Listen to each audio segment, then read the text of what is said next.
નમસ્કાર વિદ્યાર્થી મિત્રો, શ્રી સત્યસાઈ લક્ષ્મી મોહન વિદ્યાલય મહુવાસથી આપનું હાર્દિક સ્વાગત છે. બરાબર, તો વિદ્યાર્થી મિત્રો, આપણે જોઈ રહ્યા છે પટેલ એન્ડ પટેલનું પ્રશ્નપત્ર 1. એની અંદર આપણે વિભાગ બીના કેટલાક ક્વેશ્ચનો જે છે એનું સોલ્યુશન ગયા વિડીયોની અંદર જોયા. હવે બાકી રહેતા પ્રશ્નોનું સોલ્યુશન આ વિડીયોમાં જોવાનું છે. તો એમાં પ્રશ્ન આપેલો છે કે બે સમકેન્દ્રી વર્તુળોની ત્રિજ્યા, બે સમકેન્દ્રી એટલે કે એક જ કેન્દ્ર છે પરંતુ બે વર્તુળો છે અને એની ત્રિજ્યાઓ આપેલી છે. બંને વર્તુળની ત્રિજ્યા એક, જે મોટું વર્તુળ હશે એની ત્રિજ્યા 25 સેન્ટીમીટર છે અને નાનું જે વર્તુળ હશે એની ત્રિજ્યા 7 સેન્ટીમીટર આપેલી છે.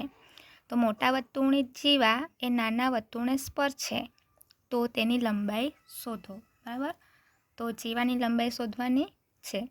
હવે આપણે એવા બે વર્તુળો દોરીએ કે જેનું કેન્દ્ર એક જ હશે. તો આ એક કેન્દ્ર લઈ લઈએ,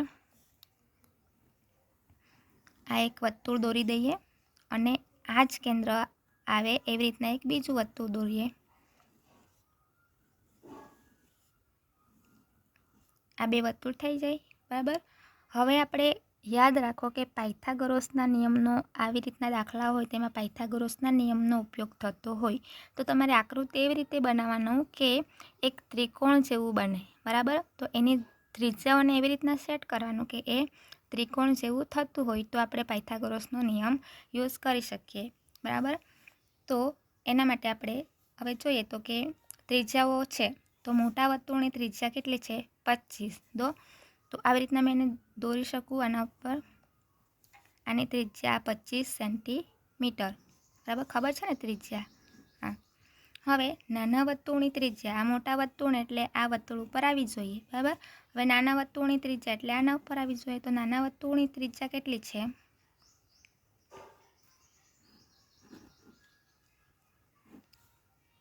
બરાબર, તો આ જે છે કેટલી 7 સેન્ટીમીટર આપેલ છે આની ત્રિજ્યા. હવે કીધું કે મોટા વર્તુળની જીવા, મોટા વર્તુળની જીવા એટલે જીવા દોરવાની આપણે. તો આ જે મોટા વર્તુળની જીવા એ નાના વર્તુળને સ્પર્શે એવી રીતના દોરવાની. તો આ નાના વર્તુળ છે એને સ્પર્શતી હોય તેવી એક જીવા દોરવાની. આને કહેવાય વર્તુળની જીવા. બરાબર, ખબર છે બધાને? આ હોય તો આને વર્તુળની, આ બધી શું કહેવાય? આ વર્તુળની જીવા કહેવાય. તેમાં આપણે આ વર્તુળની જીવા, તો આવી રીતના એક વર્તુળ છે તો આ વર્તુળને સ્પર્શ છે ને આ જીવા. બરાબર, તો સ્પર્શ છે તેવી એક જીવા દોરેલી છે. તો હવે પાયથાગોરસના નિયમનો ઉપયોગ કરીએ. એને નામ આપી દઈએ એમ પી ના ક્યુ, કોઈ પણ નામ આપી દેવાનું. બરાબર, સોરી, આપણે પટેલ એન્ડ પટેલમાં એ નામ આપેલું છે તો એ જ આપીએ. તમારે કોઈ પણ નામ આપવું હોય તો આપી શકો. બરાબર, હવે પાયથાગોરસના નિયમનો ઉપયોગ કરતા, પાયથાગોરસનો નિયમ આ થઈ ગયો આપણો કર્ણ. તો કર્ણનો વર્ગ બરાબર બે બાજુનો વર્ગનો સરવાળો. તો કર્ણ એટલે પી એ, તો પી એનો વર્ગ અને આની બે બાજુઓ આ અને આ થશે. તો પી એમનો વર્ગ કરવાનો આપણે વત્તા એમ એનો વર્ગ. બરાબર, તો પી એ બરાબર કિંમત આપેલી છે 25. તો આ 25નો વર્ગ બરાબર પી એમની કિંમત આપેલી છે 7. તો 7નો વર્ગ વત્તા આની કિંમત આપણને ખબર નથી તો એમ એનો વર્ગ જ રાખીએ. 25નો વર્ગ આપણને ખબર છે 25 ગુણ્યા 25 કેટલી વાર? 2 વાર. તો 25 ગુણ્યા 25 તો 625. 7નો વર્ગ એટલે 7 2 વાર તો 7 7 49 વત્તા એમ એનો વર્ગ. એમ એનો વર્ગ આપણે શોધવાનું છે તો 49ને 625 તરફ લઈ આવીએ તો 625 માઇનસ 49. બરાબર, એમ એનો વર્ગ. હવે 625 માઇનસ 49 તો જવાબ કેટલો મળે આપણને? 576 બરાબર એમ એનો વર્ગ અથવા એમ એનો વર્ગ. બરાબર, હવે અહીંયા વર્ગ છે તો 576નું વર્ગમૂળ કેટલું તો એ આપણને ખબર હોવી જોઈએ. તો એનું વર્ગમૂળ જે છે 24 થાય, એટલે કે 24 ગુણ્યા 24 તો 576 થાય, બરાબર. તો એનું વર્ગમૂળ કહેવાય 24. તો am તો am બરાબર કેટલા મળી જાય આપણને? અહીંયા વર્ગ છે તો આને આપણે વર્ગમૂળમાં મૂકવું પડે, બરાબર. તો am બરાબર આપણને 24 મળે છે. તો આ amની કિંમત તો મળી ગઈ. હવે પણ આપણે એની જીવા જે આપેલી છે, આખી જીવા કહેવાય. આપણે અડધી જીવા એટલે અડધી જીવા મીન્સ કે આપણે આટલો જીવાનો અડધો ભાગ શોધેલો છે, તો આ જેટલો ભાગ હશે એટલો જ ભાગ આ પણ હશે, બરાબર. તો જે જવાબ આટલો મળેલો છે એને આપણે 2 વડે ગુણી દઈએ. તો 2 વડે ગુણી દઈએ તો આપણને આખી જીવાની લંબાઈ મળી જાય. તો બી એ શોધવાનું છે, બી એ. તો બી એ બરાબર 2am. આ 2am am મળેલું છે તો 2 ગુણ્યા amની કિંમત 24. તો 24 દુ 48. તો એ બી અથવા બી એ તમે જે લખવું હોય તે, બરાબર. તો 48 સેન્ટીમીટર મળે છે. કોની લંબાઈ? જીવાની લંબાઈ. હવે નેક્સ્ટ દાખલાની રકમ વાંચીએ. વર્તુળના કેન્દ્ર ઓમાંથી, ચાલો એક વર્તુળ દોરી જ નાખીએ. આ વર્તુળ એક દોરી દીધું આપણે, બરાબર. તો વર્તુળનું કેન્દ્ર ઓ, કેન્દ્રને નામ આપી દીધું ઓ.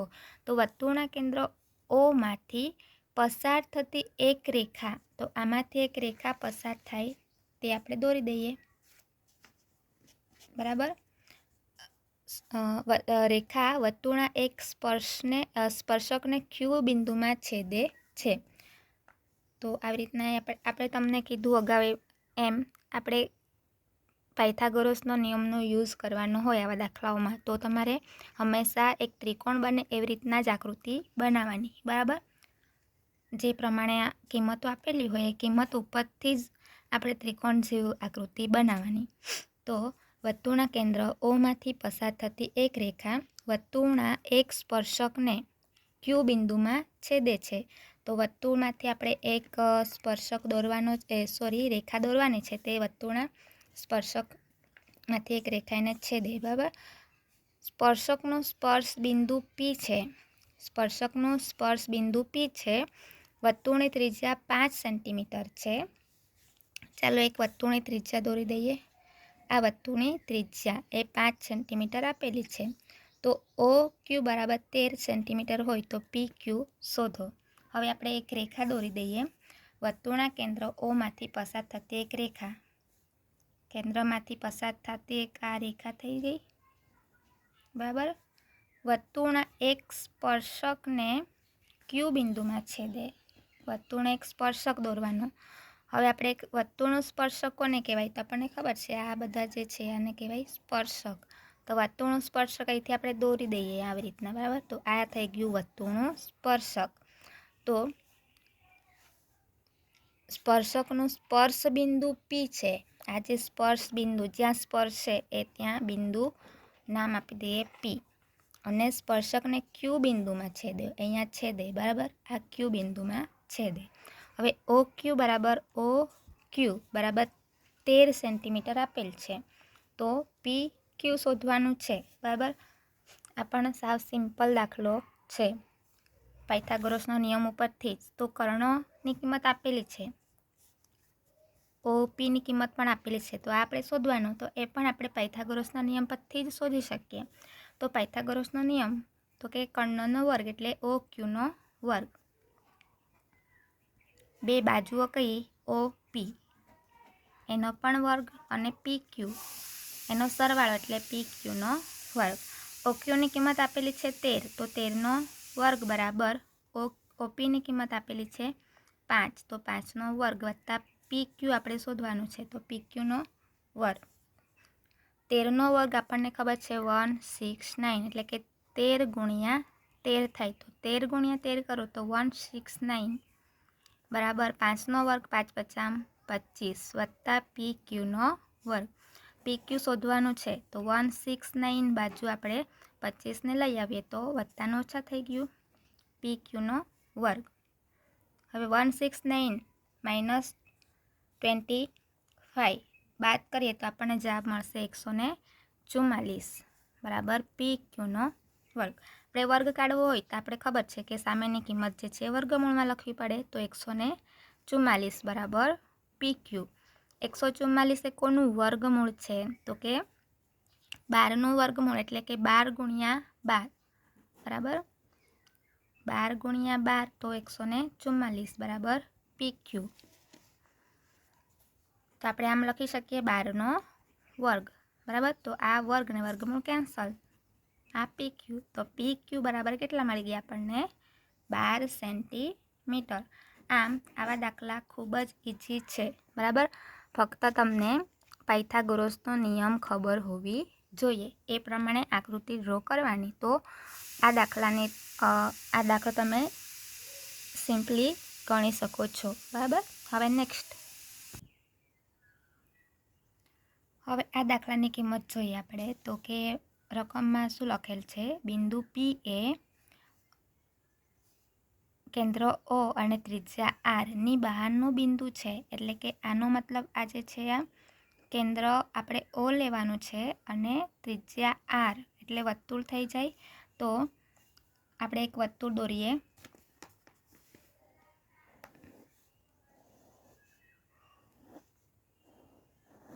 આ વર્તુળનું કેન્દ્ર આપણને O લેવા કીધું, તો વર્તુળનું કેન્દ્ર O અને ત્રિજ્યા R ની બહારનું બિંદુ છે કોણ? P બિંદુ. બિંદુ P એ આ કેન્દ્ર O અને R ની બહારનું બિંદુ છે. તો આપણે આ બિંદુ P ને આ વર્તુળની બહાર એક દોરવું પડે. તો આ બિંદુ P, તો અહીંથી આપણે આને આવી રીતના એને જોઈન્ટ કરવું પડે બરાબર. તો કે આ P બિંદુ આ વર્તુળની બહારના ભાગમાં આવેલું છે. P માંથી વર્તુળને દોરેલો સ્પર્શકો, વર્તુળમાંથી આપણે શું કરવું? P માંથી આ વર્તુળ ઉપર સ્પર્શકો દોરવાના છે બરાબર. તો કે વર્તુળને દોરેલા સ્પર્શકો વર્તુળને X અને Y બિંદુએ સ્પર્શ કરે છે બરાબર. તો P માંથી આપણે 2 સ્પર્શકો દોરી દઈએ બરાબર. આ બંને સ્પર્શકો થઈ ગયા. હવે આ X બિંદુમાં સ્પર્શે અને આ Y બિંદુમાં સ્પર્શે. જો માપ ખૂણો XOY બરાબર 110, માપ ખૂણો કયો છે? હવે ત્રિજ્યા દોરી નાખીએ. આ ત્રિજ્યા થઈ ગઈ વર્તુળની બરાબર. તો માપ ખૂણો XO અને Y, તો આ XOY બરાબર આખું જે માપ આપેલું છે કેટલું આપેલું છે? 110 આપેલું છે. તો માપ ખૂણો XPO, XP અને O, તો આટલો ભાગ આપણે શોધવાનો છે બરાબર. આ જે ખૂણો જે છે માપ ખૂણો P શોધવાનો છે. અહીં આપણે XPO, તો જે વચ્ચેનું આપેલું હોય માપ ખૂણો એ શોધવાનું હોય. તો આપણે આ માપ ખૂણો શોધવાનો છે. હવે આપણને ખબર છે કે ખૂણો XOY અને ખૂણો XPY એકબીજાના પૂરક કોણ છે. ખૂણો XPY અને XOY અને XPY એકબીજાના પૂરક કોણ છે. માટે માપ ખૂણો XOY વત્તા માપ ખૂણો XPY બરાબર 180. આપણને ખબર છે કે બે પૂરક કોણો છે તેનો સરવાળો, બંને પૂરક કોણોનો સરવાળો કરીએ તો 180 થવા જોઈએ. હવે XOYની કિંમત આપણને આપેલી જ છે. XOYની કિંમત 110 છે. તો આપણે XOYના જગ્યાએ 110 લખી દઈએ વત્તા માપ ખૂણો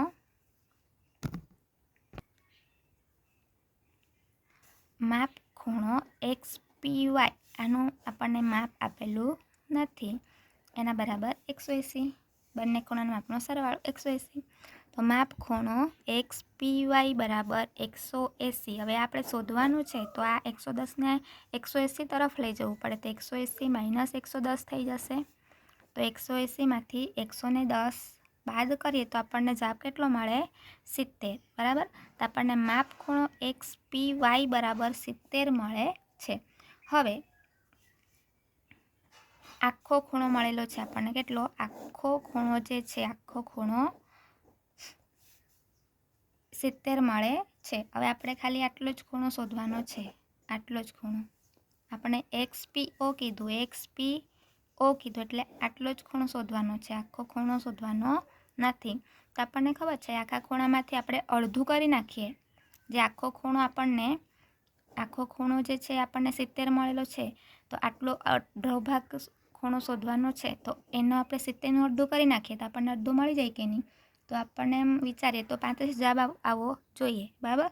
તો એની આપણે પણ સૂત્રની રીતે સાબિત કરીએ તો માપ ખૂણો XPO બરાબર XPO બરાબર અડધું કરવાનું છે કોનું? જે આખો ખૂણો મળેલો છે એનો, એટલે XPY. તો 1/2 માપ ખૂણો XPY બરાબર કેટલા છે? 70 ગુણ્યા 70.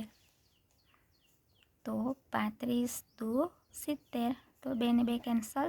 તો આપણને માપ ખૂણો આ જે છે આખો ખૂણો એ કેટલો મળે છે? 35 સેન્ટીમીટર મળે, 35 મળે છે. ખૂણાનું માપ આપણને 35 મળે છે, બરાબર. તો હવે તમારે જે ટેસ્ટ જે છે એ તમારે 3 પેપરોની પ્રેક્ટિસ કરવાની છે, કારણ કે પહેલાં 2 તમારા દરેક પેપરો થઈ ગયા છે, અને જે પેપરો છે તમે એક વારનું દરેક પેપરોનું સોલ્યુશન કરેલ છે, બરાબર. તો હવે આપણે 3 પેપરોમાંથી સવાલો કાઢવામાં આવશે. 3 પેપરમાંથી એક પેપર બનાવીશ, બરાબર, અને એની ટેસ્ટ તમારે આપવાની છે. તો દરેક વિદ્યાર્થીઓ સારી રીતના ખૂબ મહેનત કરે અને સારું પરિણામ લાવવાનો પ્રયત્ન કરે એવી શુભકામના. Thank you.